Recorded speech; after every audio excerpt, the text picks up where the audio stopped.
Have you ever made a big decision, such as moving from one coast to another, or quitting a job, or taking a promotion only to regret it later and wonder, what the hell was I thinking? It's not about having the answers, it's about asking the right questions first. Hello everybody, I am Vaishali Nikade. I am an engineer turned psychic with over 9,000 readings, and I show you how you can leverage the power of the spirit and the power of the stars in order to be able to create momentum in your life as well as make the right decisions so that you don't really look back and say, what was I thinking when I made that decision? There is a famous quote which says that asking the right question is more than half of the work. By the end of this video, you will have 3 powerful questions to ask before making a big decision so that you don't look back and regret on the decision that you made, or keep thinking and playing in your mind, what if I had kind of not done this but done the other thing. Your goal is to be able to look back at one decision you made which turned out to be really good for you, and one decision you made which turned out to be not so good for you, and kind of see what would have happened if you had asked the 3 questions that I am going to share with you. According to University of Illinois study, 20% of the people regret major life decisions in or within the period of 3 years. And the major reasons: acting too fast, following someone else's script, or ignoring timing. So here's what you're going to learn in this video. Am I in the right energy window? Is this my voice or someone else's? And what happens if I wait?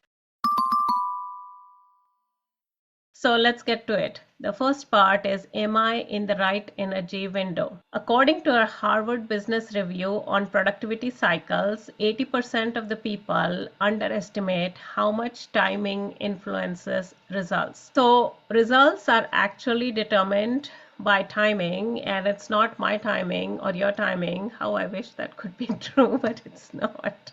It is the timing of the stars, and I'm going to show you how that works. So as human beings, we are on this planet Earth, or at least I am at the time of this recording.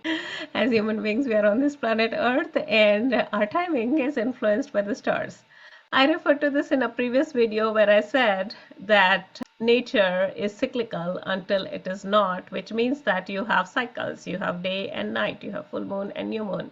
You have seasons kind of cycling themselves one after the other. But as far as the stars are concerned, the windows of opportunity are non-linear, which means that if I have a month like this, so let's say that this is my month, okay, and I'm going to divide it into 9 sections to make my life easy.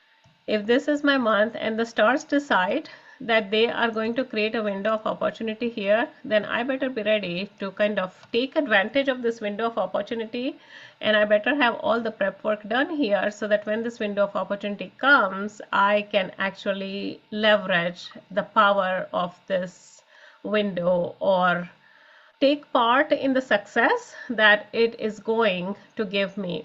So think of it as a train leaving the station, which means that if the train is leaving the station at this time, and let's say that it is loaded with gold, for lack of a better example, and whoever gets on the train is going to get a certain piece or a certain chunk of gold just because that's how this example is. If you knew that, then obviously what you are going to do is you're going to spend all this time making sure that you are at the station even before this time slot occurs, so that when this time slot occurs over here, you can board the train. And once you board the train, you know that you are going to get allotted that chunk of gold. So it is not literally the train, or it is not literally the gold, but think of it as time moving in your life through days, because this is a monthly calendar, so the time is moving through days, and this chunk of gold is actually the opportunity which is going to give you a window of timing where you can leverage the power of this opportunity and create gold, so to say. So how exactly do you find these energy windows? Well, I'm glad you asked how to find these windows, because I have a free workshop where I show you how you can determine, or the frameworks I use to determine these energy windows and how these windows are created, and how you can leverage the power of these windows in order to line things up so that you can see things flowing with more ease, with more momentum, rather than having to force things or work really hard, because once you miss one window, then you have to wait until literally the next window comes up. And sometimes it may be the very next day, or sometimes it may be 10 days out or 20 days out. So this is just an example of a month. So I'm taking the example of days, but this can happen in weeks, or it can happen in months, and hopefully not years, because if you miss one window, then if the next window is within or after a few years, then essentially, even though you force things, you may not be able to get the results that you wanted or that you are looking for. So now we move to the second part, which is this my voice or someone else's?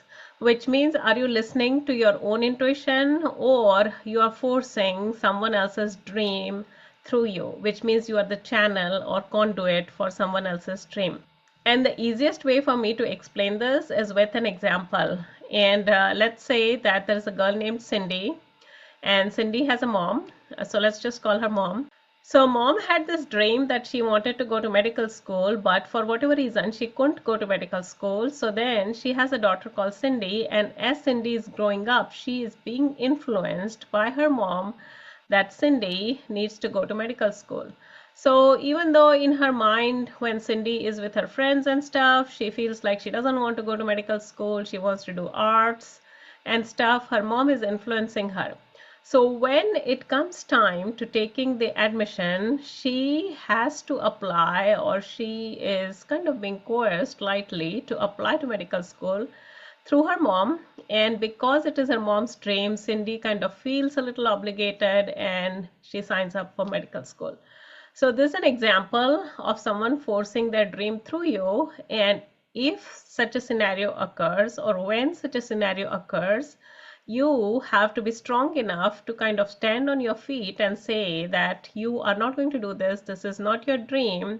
And you can tell your mom that if she feels that she needs to go to medical school, the doors are still open for her.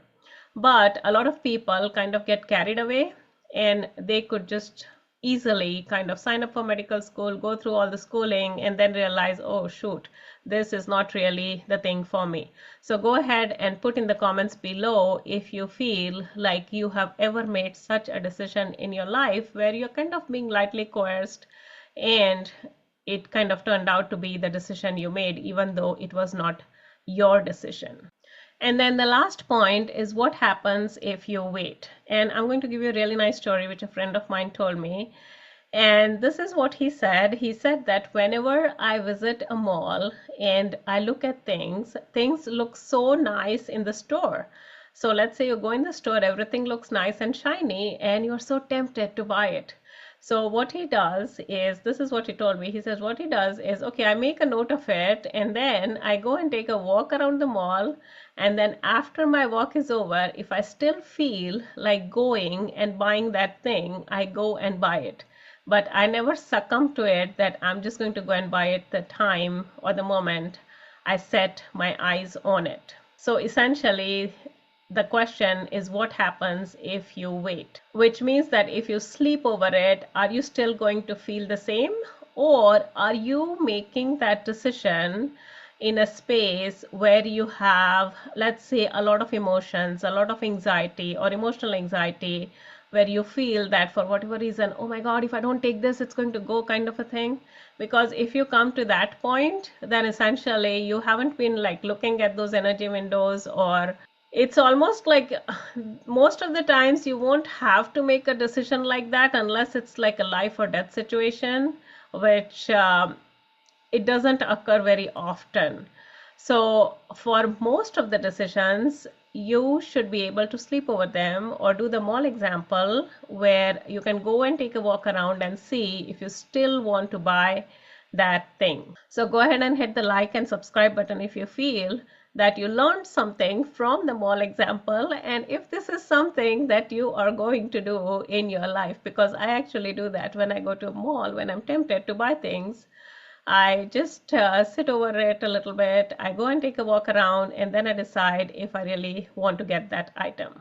So how do you stop spinning in circles and align yourself or your choices with the energy windows or windows of opportunity? So I actually came across this question when I first started practicing as a psychic. I would have to convince people that I was indeed a psychic. And there's a long story that goes behind it. But the long and short of it is I came up with a technique where I didn't have to convince one person. I could convince 10, 100, or 1,000 people at the same time that what I was doing was the right thing. And that is the subject of my next video, and I'll see you in my next video.